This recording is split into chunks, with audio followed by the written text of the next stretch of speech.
Nage waza, throwing techniques.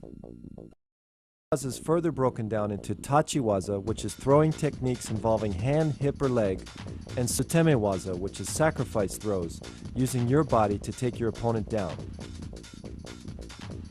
Tachi waza has three subcategories: te waza, hand throws; koshi waza, hip throws; and ashi waza, leg throws.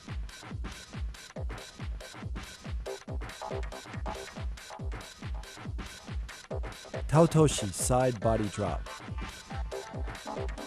This was the foundation throw of all my throws in competition. The key to Taotoshi is keeping your wrists relaxed and flexible, so when you snap them up, your opponent comes off balance. Try not to worry about where your feet are placed. Just worry about pulling your opponent off balance and turning as fast as you can. Again, let's look at the footwork. My left foot goes across his ankle and I pull my opponent over my foot. Again, as I set my opponent up, it's important to snap my wrists in order to create that kazushi or off balancing. Then I follow through. Remember, the key to throwing for ippon or full point is to use your whole body, not just your arms or legs, but your whole body committed 100%.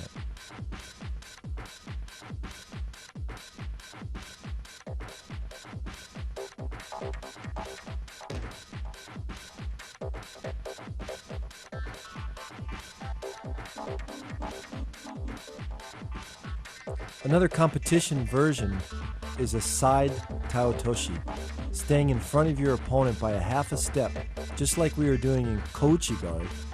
This time I'm just going to step across and throw him with taotoshi. It's a very quick and effective throw. The key to making this successful is setting your opponent up and staying that half a step in front of him. The timing is on the second step is when you should attack. Just think about your legs stepping across and keeping the throw nice and tight and quick. A common problem in taotoshi is your opponent holding you out and not letting your left hand or your lapel hand come in. So one way around this is to come in with one hand. I often did this in competition against a right-sided opponent. Watch as I come in, I bring my left hand across and just leave it in the elbow joint of my opponent's left arm. Keep the pulling hand very tight, and the quickness of the body turn will complete the throw. Ippon seo nage, shoulder throw. Another classic move in judo. This throw you can see in many Olympic and international competitions. Let's break it down. As I'm moving backwards, my feet are going to be shoulder width apart, back straight, and follow through. In detail, let's look at my body position. My legs are shoulder width apart, my knees are slightly bent, my back is going to be straight. As I turn my body, I'm pulling his arm as tight as possible to trap his bicep in between my elbow, my forearm, and my shoulder. Then I drop my body and throw.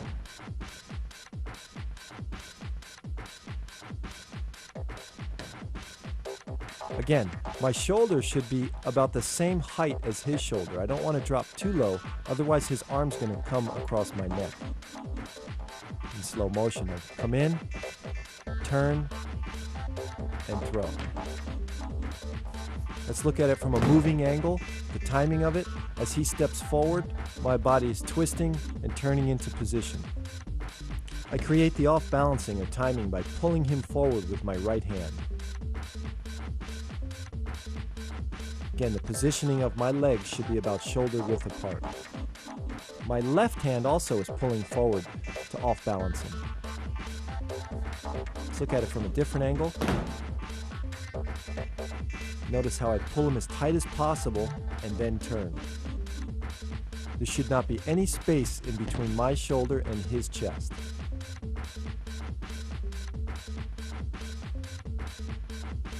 When done with the proper quickness and timing, this throw, ippon seo nage, can be very effective, especially against bigger opponents.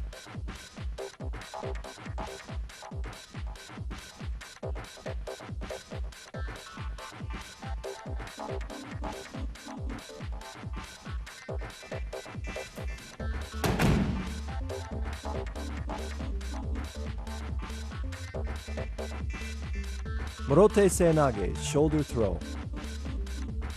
The difference between morote and ippon seo nage are only the fact that my left arm is curling underneath his armpit as opposed to letting go and coming straight under the arm. Notice that my feet are slightly overturned. This is to create a little bit more torque. Again, you watch both feet are pointing a little bit to the right.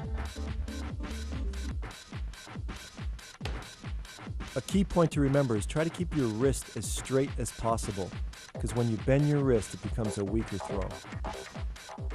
The follow-through is all the same. You notice my right hand is pulling my opponent up, my left pinky's turning out. This is to create more of that off-balancing, which is needed in all judo moves. Try to bend as low as I can to come underneath his belt or center of gravity. Let's look in slow motion at the timing. Notice my right hand pulling his leg forward. As he steps forward, I twist in for the throw.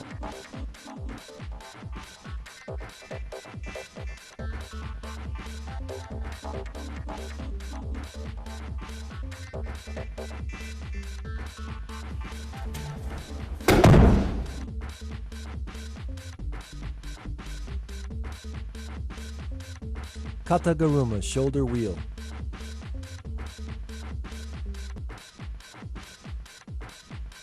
Kataguruma, surprisingly, is a hand technique. And what that means is your hands or wrists basically create the opening or the off-balancing as your body drops underneath. Notice how my hand pulls up, he moves onto his toes, I drop my body underneath and try to lift with my legs, keeping my back straight. Let's look in slow motion.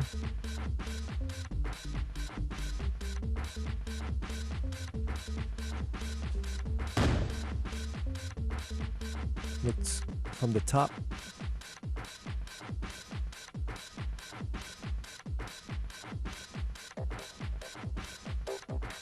Now let's look at a more competitive version of Kataguruma. I simply duck under his far arm, lifting him onto my shoulders and throwing him back into the rear.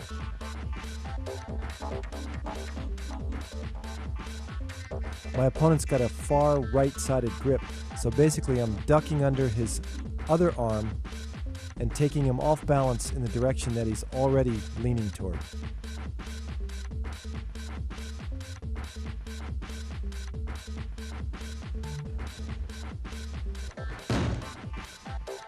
This takes a strong back, but again, you're lifting with your legs and not with your back.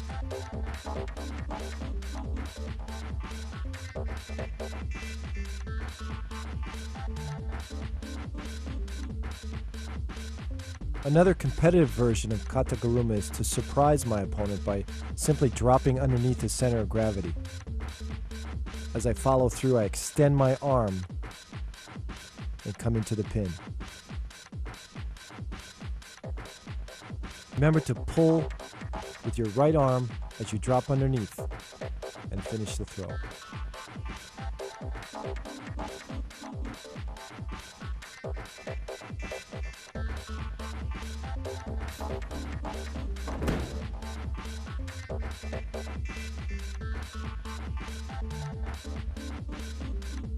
Uki otoshi, floating drop.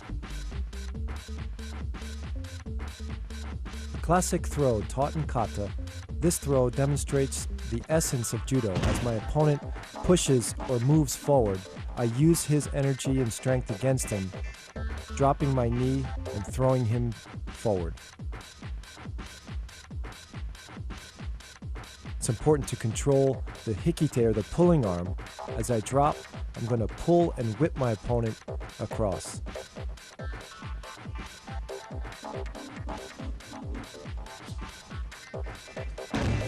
Again, as he steps, is the correct timing to drop my knee down and whip him across. To apply this technique in competition, push your opponent backwards so he reacts and pushes forward. At that moment, turn quickly, thrusting your elbow into his armpit and pulling down with your hikite, or pulling arm.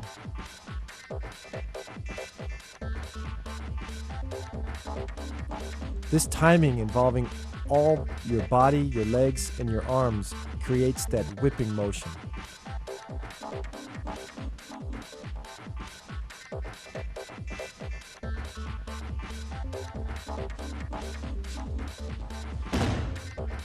This throw is difficult and uses a lot of timing.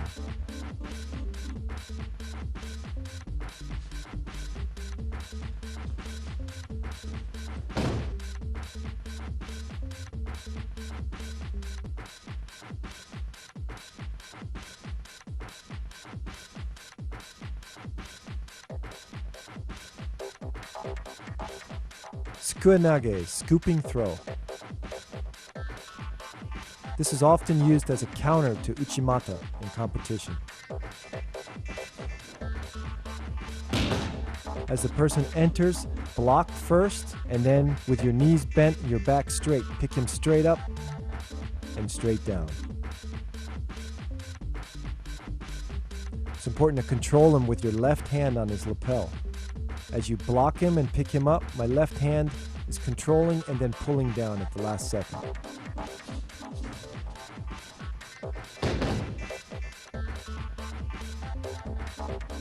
Watch in slow motion. Block, pick up, step, and finish.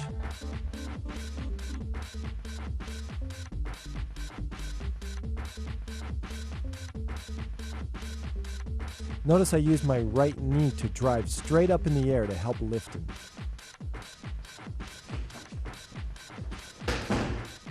It's important to lift with your legs and not with your back.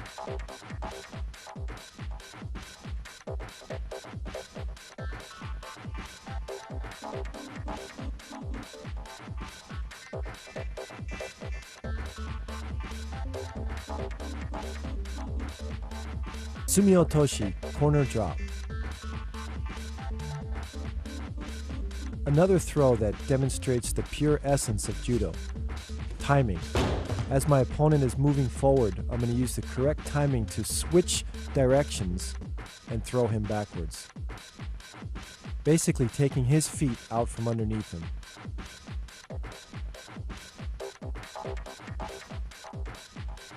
This is all done with control of the upper body and my wrists. Keep my wrists flexible enough to use it as a whipping motion to change his direction. I'm also planting my feet deep into the mat and pushing back at the right time. This throw is an important teaching tool to show the fundamentals of how judo really works. Morote gari, leg scoop. In this technique, I surprise my opponent by dropping my body below his center of gravity and scooping up his legs. Notice how I stand upright, and as he approaches me, at the last second, I drop with my back straight, my knees bent, and drive straight forward. Try to grab just behind the knees. By grabbing here, you'll off-balance your opponent and simply scoop him forward.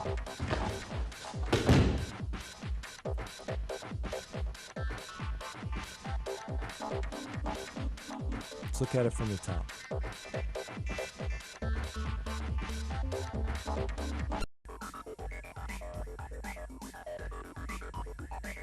Ogoshi, hip throw.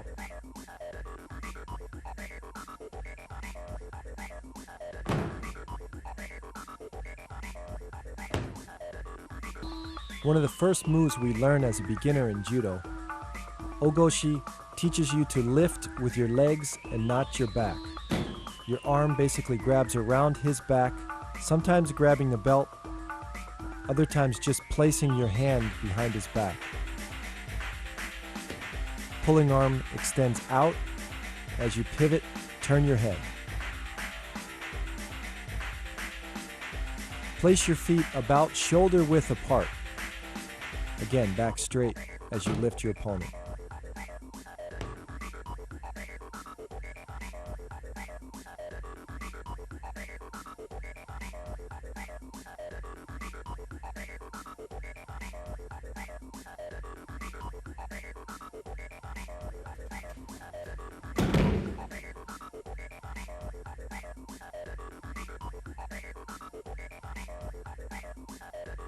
Ukigoshi, floating hip throw. This is one of the foundation throws of Judo. When I was training in Japan, the high school kids used to train an hour on this throw each day. Let's look at the hip placement. Notice my body is to the right side of his body. I'm not directly in front of him. My right hand is pulling him off balance as I turn in and create the throw. My left hand is placed about the middle of his back.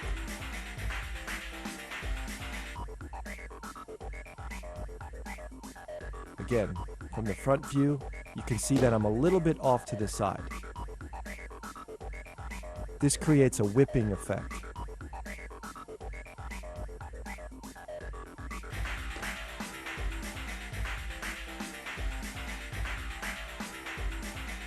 Now let's look at it as I'm moving into the opponent. Okay, I take a deep step with my left, and my right comes back, lifting my opponent as I'm turning. This is pure timing. Now in a different angle as I'm moving back, as his left foot comes forward, that's the time that I turn. Timing is essential in this throw.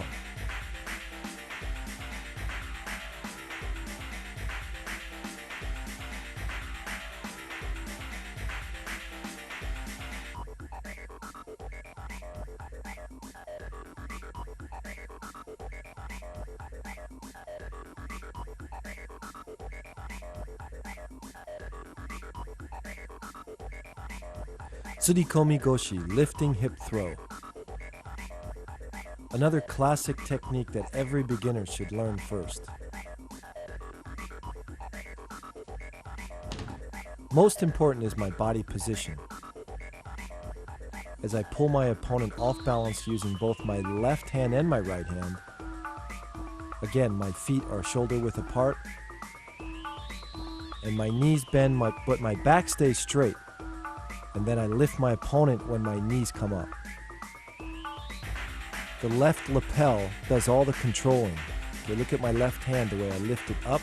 When I lift my left hand up, he comes to his toes. That creates kazushi, or off balancing.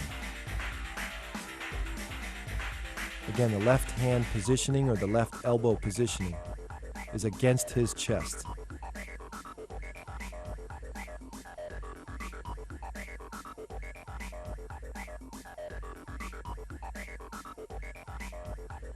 Let's look at the footwork. As I pull him forward, he steps forward, and then I turn.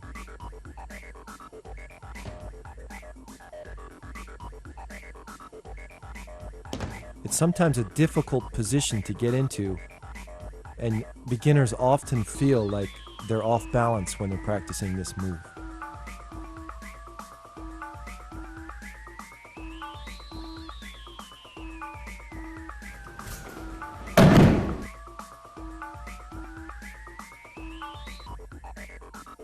Haraigoshi, sweeping hip throw.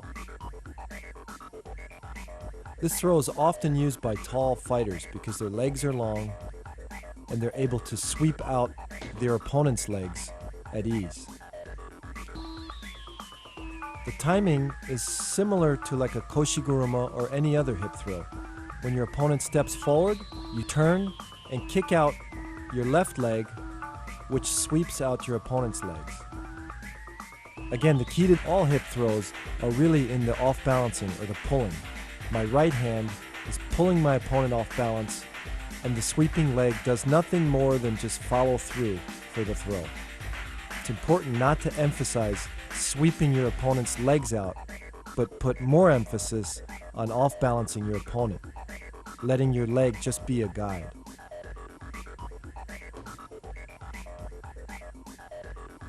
Let's watch in slow motion.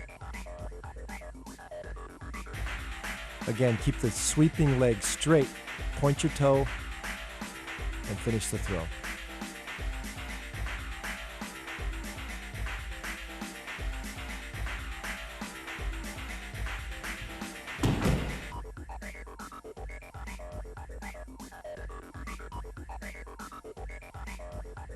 Hanegoshi, spring hip throw. Another classic hip throw in Kodokan Judo. Hanegoshi is basically the same as haraigoshi except for the fact that your left leg is slightly bent. In haraigoshi, it's fully extended, sweeping both legs out. In hanegoshi, it's slightly bent and placed on the inner thigh or knee area of your opponent. The steps are the same. As my opponent follows my foot back, I step in and turn.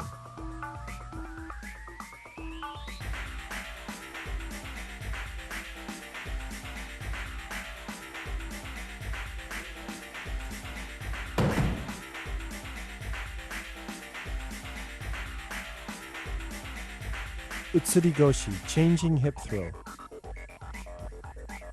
This is a classic counter in Judo, where basically I'm replacing his hip with my hip. As he comes in, I check or block, lift him straight up in the air, and throw my hip in for like an ogoshi.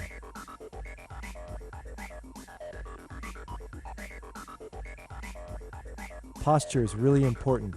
To keep your back straight as he attacks, use your hip to block, and then bend your knees and throw your hip in.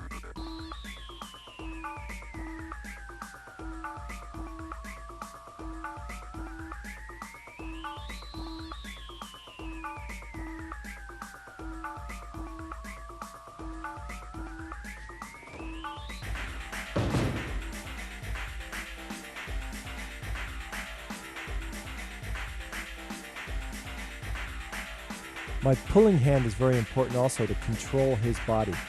As I block, I keep him tight, close into me, and as I finish the throw, I pull with my right hand. Look from the top.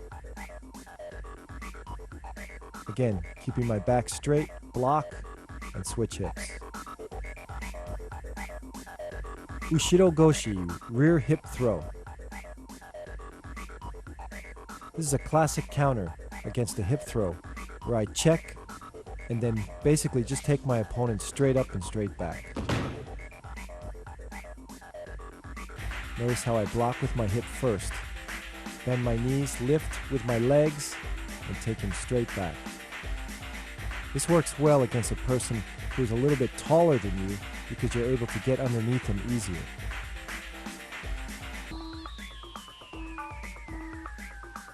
Also control him by keeping his body close to yours and basically bear hugging him until you throw him down.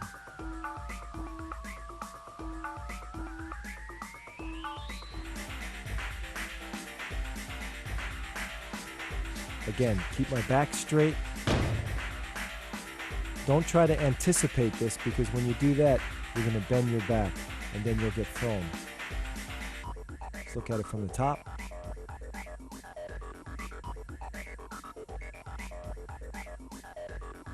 Straight up and straight down. Tsurigoshi, lifting hip throw. The main difference between this throw, tsurigoshi, and ogoshi is the fact that I grab his belt. Watch as he comes in, I grab his belt, and then I attack, much like an ogoshi.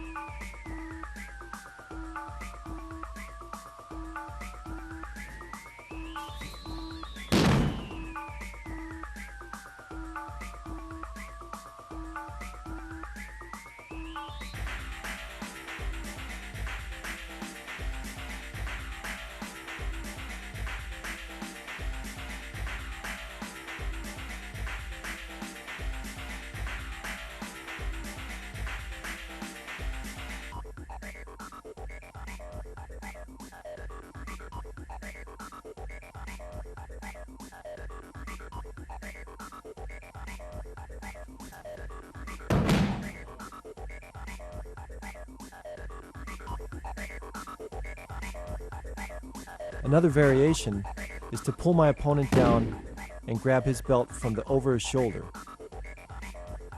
Basically, I use the same hip movement with my legs shoulder width apart, and I use the pulling arm to complete the throw.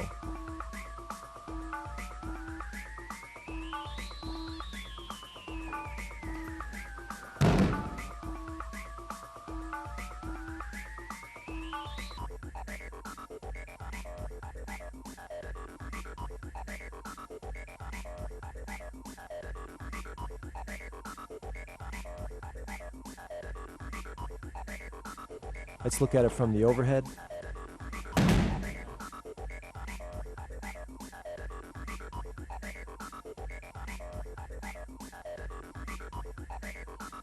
Koshi-guruma, hip wheel. This is one of the fundamental throws in judo. It's important to learn this well because it enhances your other hip throws.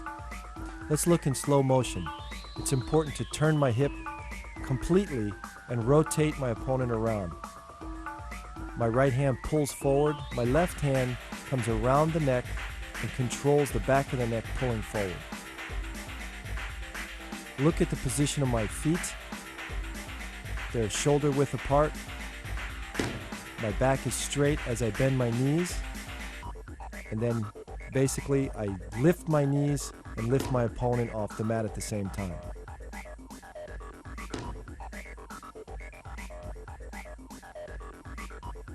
Look in slow motion again. Proper positioning and then explode. By doing many uchikomis in koshi-guruma, this improved my uchimata and also my harai goshi.